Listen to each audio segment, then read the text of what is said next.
လှမဲ့နတ်မွေဆန်အမောင်တို့ကိုကြော်ဖြတ်ပြီးလွန်ငိမ့်နဲ့လွတ်မြောက်လာ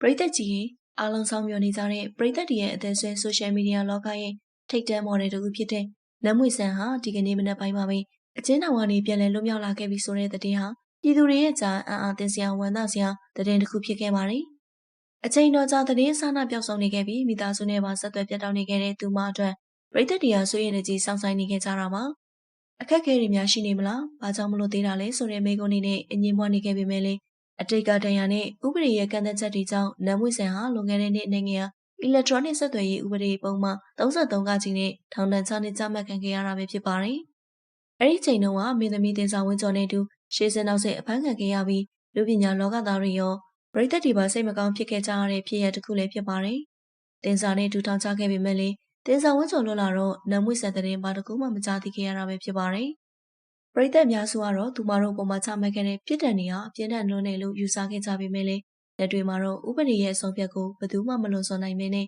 အကျဉ်းထောင်တွေမှာနှိရှေလာများဖြတ်တန်းခဲ့ကြရတာပါ။ဒါပေမဲ့လည်းပြီးခဲ့တဲ့လူငင်းချမ်းသာခွင့်တွေတုန်းကမင်းသမီးတင်ဆောင်ဝင်းကျော်ပြန်လည်လွတ်မြောက်လာခဲ့ပေမဲ့နုပညာရှင်ရဲ့တိုင်းနဲ့နတ်မွေဆန်တို့ကတော့သတင်းစာနာမကြားဘဲနဲ့ကြန့်ရှိနေခဲ့ပါတယ်။ဒါကြောင့်ပရိသတ်တွေကနတ်မွေဆန်ကိုဘယ်တော့လွတ်မှလဲဆိုပြီးမေးခွန်းထုတ်ခဲ့ကြသလိုသူမရဲ့ကျန်းမာရေးနဲ့အခြေအနေအတွက်လည်းအမြဲစိုးရိမ်ခဲ့ကြပါတယ်။မနေ့တနေ့ကတော့ဘယ်သူမှမတင်မှတ်ထားတဲ့အချိန်တိုးတိုးတိတ်တိတ်ပဲသူမဟာလွတ်မြောက်လာခဲ့ပါပြီ။အကျဉ်းထောင်ကနေထွက်လာတဲ့အချိန်မှာမြန်မာဝတ်စုံလေးနဲ့ရင်ရင်ကျေးကျေးဝတ်ဆင်ထားတဲ့သူမရဲ့ပုံရိပ်ကိုမြင်တွေ့ရတဲ့အတွက်ပရိသတ်တွေဟာတကယ်နဲ့ဝမ်းသာပီတိဖြစ်ခဲ့ကြရပါတယ်။ဒါပေမဲ့လည်းနတ်မွေဆန်သာလွတ်မြောက်လာခဲ့ပေမဲ့လည်းအားလုံးရဲ့မိသားကြီးရဲ့တိုင်းကတော့ကြံခဲ့ပြန်ပါတယ်။နတ်မွေဆန်ဟာခက်ခဲလွန်တဲ့ထောင်တွင်းနေထိုင်ခြင်းကာလအတွင်းမှာပြေမလောကသတင်းတွေဘာမှမသိခဲ့ရသလိုမိသားစုကလည်းစိတ်ပူမှဆိုလို့ဘာမှပြောပြခြင်းမရှိခဲ့တာကြောင့်သူမအတွက်တော့ဒီနေ့ဟာအရာအလုံးအစ်စ်ကပြန်စားရမယ့်နေ့ဖြစ်ပါတယ်။အသေးသေးတွေနဲ့ဘလိုတွေများပိုရိသတွေကိုဆွဲဆောင်နိုင်အောင်မလဲဆိုတာစောင့်ကြည့်ရမှာပါပဲနော်